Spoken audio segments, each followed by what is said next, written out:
शैलेश जी, बड़ा मतलब कहते हैं ना कि ये राजा सोनम का जो मामला आया, नीला ड्रम आया, आज हम इस बड़े सामाजिक रूप से भी इस घटना को समझें।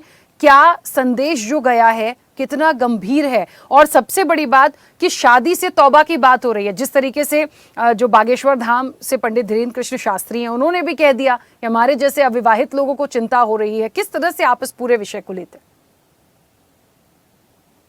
देखिए, एक स्पष्ट सी बात है कि देश काल परिस्थिति के चलते हुए प्रत्येक युग के अंदर आपने देखा होगा कि विसंगतियां आती हैं, जो संस्कारगत विसंगतियां हैं। कोई सा भी युग रहा हो, उसके अंदर इस प्रकार की घटनाएं रही हैं। जैनी के अंदर राजा भर्तरी की जहाँ कथा है, जब उनकी पत्नी लोगों ने धोखा दिया, तत्पश्चात उन्होंने जाकर के संन्यास लिया और वो नाथ संप्रदाय को स्वीकार करते हैं। तो उस युग के अंदर भी कहीं न कहीं परस्पर संबंधों के मध्य में ये कलुषित अस्तित्व आए थे, इस प्रकार का प्रदूषण आया था। रही बात हमारे ग्रंथों के अंदर, तो आप देखेंगे श्रीमद् भागवत गीता के अंदर तो कलयुग के लक्षण जो दिए हैं कि कलयुग के अंदर क्या क्या होगा, वो प्रभु श्री कृष्ण ने समझाए हैं।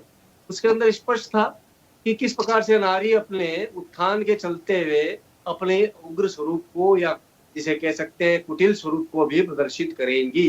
तो ये एक मान करके चलते हैं कि सामाजिक अनुसंधान का विषय है। और इसके अंदर एक बड़ा विचित्र सा लगता है कि देखिए, बगावत होती है, रिश्तों में बगावत होती है, वो निरंतर होती है, किंतु उसके स्वरूप जो थे वो मर्यादित हुआ करते थे। अब ये मर्यादा जो भंग हुई है, वो मर्यादा भंग होने के पीछे की जो कथाएं हैं वो बेहद विभत्स है। और वो विभत्सता हमने राजा और सोनम वाले रिश्ते में देखी, नीले ड्रम वाले मामले में देखी, या अनेक अनेक फ्रिज के अंदर, जैसे अभी शर्मा जी ने बताया कि टुकड़े करके डालने वाले मामले में देखी। ये अपने आप में हमारे जो इवोल्यूशन ऑफ ह्यूमन माइंड है, उसके ऊपर एक सवाल उठाता है। तो मुझे तो ऐसा लगता है कि संस्कारगत ये ज्यादा विषय है। हमारे अभिभावकों के पास में वो समय नहीं है कि वो संस्कारगत अपने बच्चों को रख पाए। शिक्षकों की आजादी के ऊपर जिस प्रकार से बात करी नरेश शर्मा जी ने, मैं उससे सहमत हूँ। देखिए, हमारे गुरुकुल है, आज मेरे पास में शिष्य आते हैं, उसके अंदर कई महिला ऐसे होती है जो अपने पतियों के साथ में आती हैं, और अचानक ये हम लोगों का स्वरूप देख करके, त्रिपुंड लगाए, हमारी मालाएं लगी है, तो हम पूजा कर रहे हैं, उसको देख करके उनमें देवी माँ आ जाती है।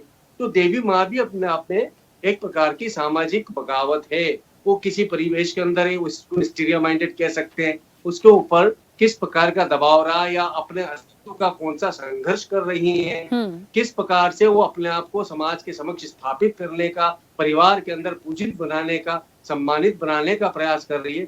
ये मनोविज्ञान का एक बहुत बेहद अनुसंधान वाला पक्ष है।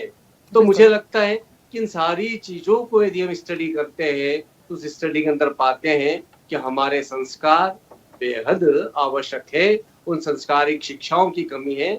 आधुनिक शिक्षा उसे हमारे बच्चों को, हमारे समाज को कोसों दूर ले जा रही है। बच्चों के संस्कार नहीं, मैं तो माता पिता के संस्कार की भी बात यही मानूंगा। बिल्कुल शैलेश जी। बाबा महादेव जी, मेरी आवाज